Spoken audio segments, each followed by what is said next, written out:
Salut, bienvenue dans le podcast Parlons Design et bienvenue dans la saison 2 d'ailleurs. Après le premier épisode où je t'ai parlé de ma formation, comment j'avais appris le design, le développement et tout ce qui tournait autour du digital, aujourd'hui je vais te parler de comment lancer ton projet. En effet, il y a vraiment une continuité parce que la meilleure façon d'apprendre une fois qu'on a les bases, en tout cas selon moi, c'est vraiment de faire des projets. Que ce soit des projets perso qui n'aboutiront peut-être à rien ou qui vont peut-être aboutir à quelque chose, hein. Faut pas désespérer, ou des projets pour des clients, c'est vraiment à ce moment-là que tu vas apprendre le plus et je pense vraiment que c'est la meilleure méthode pour apprendre et pour se former complètement. Bon, et le problème quand tu vas faire tes premiers projets, surtout si c'est des projets personnels, tu risques de manquer de régularité, de motivation et tu ne vas pas progresser, tu vas pas avancer très vite. Donc dans cet épisode, je vais te proposer tout simplement ma méthode, qui n'est pas une méthode mystique, hein, vraiment c'est une méthode très simple, très basique, mais qui permet de se motiver, de s'organiser et de suivre ses objectifs et d'avancer vraiment dans ses projets et donc dans son apprentissage. Donc ne perdons pas plus de temps, on commence tout de suite cette méthode que j'ai écrite en 6 étapes. Et tu vois, vraiment, c'est pas compliqué, ça demande juste un petit peu d'organisation au départ et ça permet qu'ensuite ça coule tout seul.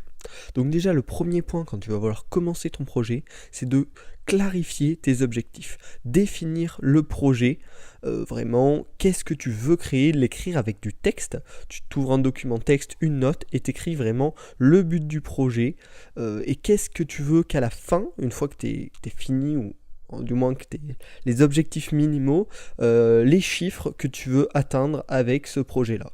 Donc est-ce que tu veux avoir designé du coup un site entier, ça peut être un objectif, ça peut être publier totalement une application sur l'Apple Store, ça peut être même des objets un peu plus lointains comme atteindre 1000 utilisateurs sur mon application.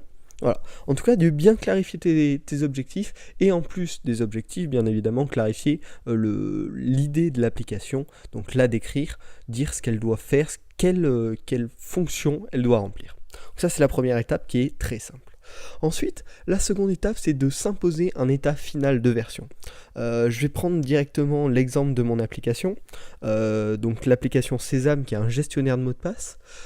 Quand je l'ai sorti, j'avais toujours envie de l'améliorer, de rajouter des nouveaux trucs avant de la sortir. Juste cette petite fonctionnalité et ensuite je la sors et toujours comme ça.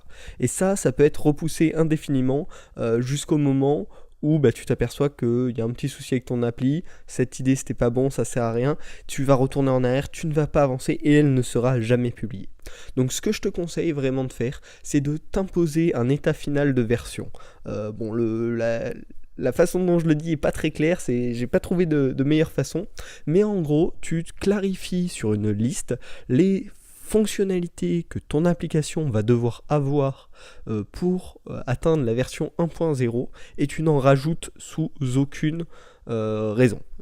Tu ne rajoutes pas d'autres fonctionnalités, à part si tu shiftes totalement d'application, mais si tu gardes sur le même projet d'application, tu ne rajoutes pas de petits trucs plus un petit truc, car sinon tu n'en finiras jamais. Tu l'ajoutes dans une liste qui seront les features à ajouter pour plus tard. Et une fois que tu auras atteint cette version 1.0, que tu la publies, ça peut être pour un site ou pour une application, hein, c'est pareil. Tu peux regarder cette liste de features pour faire une version 1.1, 1.2 ou une 2.0 si c'est des gros changements. Enfin bref, c'est pas là le souci. Mais si tu as des idées de nouvelles fonctionnalités pour ton application, tu les rajoutes dans une liste externe, mais pas dans la liste d'objectifs de la version que tu veux atteindre, sinon tu risques de ne jamais en finir. Et c'est vraiment ce qui s'est passé avec une autre application que j'avais développée avec un ami qui s'appelle MyTokens, donc c'est pour gérer les tokens sur la blockchain Ethereum, enfin un wallet en fait, pour lire les tokens que l'on possède. Et pareil, on a voulu rajouter des fonctionnalités, on rajoutait, on changeait, on a fait plein de changements pour qu'au final, lorsqu'on s'approchait de la publication de l'application, on s'est rendu compte qu'il n'y avait pas vraiment de marché par rapport à toutes les features qu'on avait développées sur notre application et que finalement une application beaucoup plus basique, beaucoup plus simple aurait fait aussi bien le taf. Et du coup voilà, c'était vraiment une énorme perte de temps parce qu'on a trop voulu rajouter de choses au lieu de publier une version 1.0 de l'application relativement simple et de la faire évoluer au fur et à mesure. Donc vraiment, impose-toi un état final et toutes les nouvelles idées, tu les notes dans une liste à part, que tu regarderas plus tard. Donc voilà, ça c'est la deuxième étape qui est vraiment la plus importante, je pense. Ouais, vraiment la plus importante. Ensuite, une fois que tu as déjà tout ce détail, tu vas détailler chaque élément à créer et les décomposer en phases. Donc selon ton processus, si tu gères que le design, si tu gères que le code, si tu gères tout, si tu gères aussi le marketing, voilà, tu vas développer, oui, détailler toutes les choses à faire pour atteindre l'objectif que tu t'es fixé. Donc ça peut être par exemple wireframe et tu vas mettre tout le nom de chaque écran que tu dois wireframer, ensuite prototype pareil, développement pareil, adaptation multi-écran en design pareil, etc.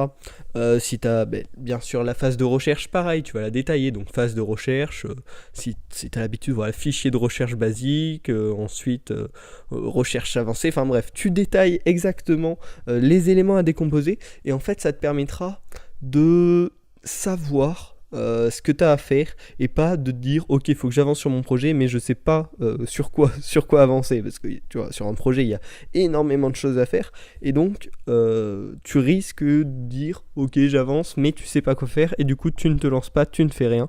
Donc voilà, vraiment ce que je te conseille, c'est de détailler à fond de manière précise et tu sectionnes bien chaque partie, c'est-à-dire mets pas une énorme liste de trucs à faire, mais sectionne-les par, donc tu vois, comme je t'ai dit, wireframe, prototype, développement, etc. afin de bien pouvoir calibrer à quelle partie du processus, à quel moment du processus tu en es. Ensuite, la quatrième étape, qui est clairement la moins compliquée, c'est de cocher l'avancement au fur et à mesure de ton projet. Comme ça te permettra d'avoir un feedback en direct par rapport au résultat de ton travail. Voilà, ce que tu as fait depuis plusieurs jours, plusieurs semaines, plusieurs mois, ça permet d'avancer par rapport à ta liste initiale. Bon, ça c'est tout con, hein. Et ensuite, la cinquième étape, c'est si besoin de créer une section pour les problèmes qui étaient imprévus. C'est-à-dire notamment dans le développement, mais ça peut arriver aussi dans le design, tu vas rencontrer des problèmes que tu ne pensais pas rencontrer, des bugs notamment qui vont apparaître, etc.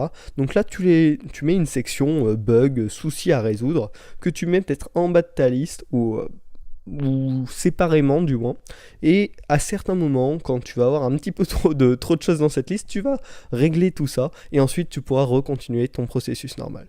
Ça c'est vraiment une astuce que j'ai développée après avoir utilisé cette technique normalement, c'est que vraiment quand il y a des petits soucis qui sont pas gênants, il faut les mettre dans une liste et quand il y en a 4-5, hop, on règle tout et on peut continuer le processus en suivant donc notre liste détaillée. Voilà. Et la sixième étape, on revient un petit peu avec ce que j'avais dit avant, mais c'est de ne pas rajouter de nouvelles fonctionnalités ou autres avant une mise à jour, sous peine de ne jamais finir le produit. Donc c'est ce que je disais un petit peu au début là, quand on impose un état final de version, c'est vraiment ne pas se dire au dernier moment, allez, je fais ça en plus. Non, sinon vous ne publierez jamais la version ou dans très longtemps. Donc évitez ça, postez la version comme vous l'avez prévu, puis retravaillez sur une nouvelle. Enfin, il faut une plateforme pour utiliser cette méthode, et pour ça, il y en a plein, ça peut vraiment s'adapter à vous. La première que j'utilise en partie, c'est en papier.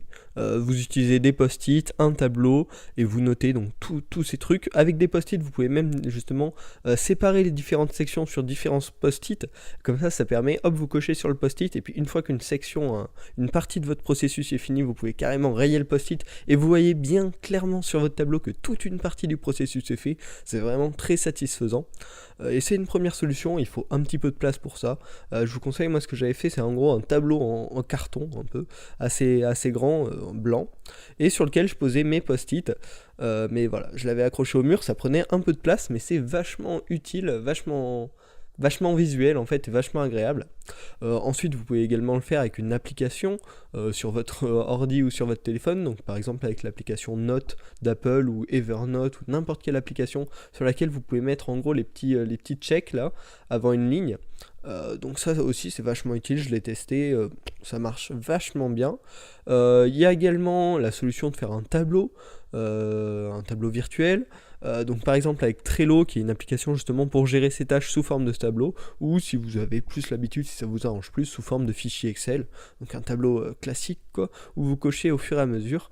Tout ça peut se faire, c'est vraiment selon votre façon de travailler, qu'est-ce qui vous arrange le plus, est-ce que vous aimez un petit truc physique qui est vachement visuel, vachement agréable, ou est-ce que vous préférez pouvoir le transporter partout, vachement simplement, le partager simplement.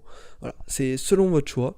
J'espère que cette méthode va vous aider à mieux vous organiser dans vos projets, et voilà, à mieux les lancer, à mieux travailler. Et on se retrouve la semaine prochaine pour un nouvel épisode du podcast, une nouvelle interview, la première de la saison 2. Je ne vous spoil pas plus, mais on se retrouve la semaine prochaine pour ce nouvel épisode du podcast Parlons Design.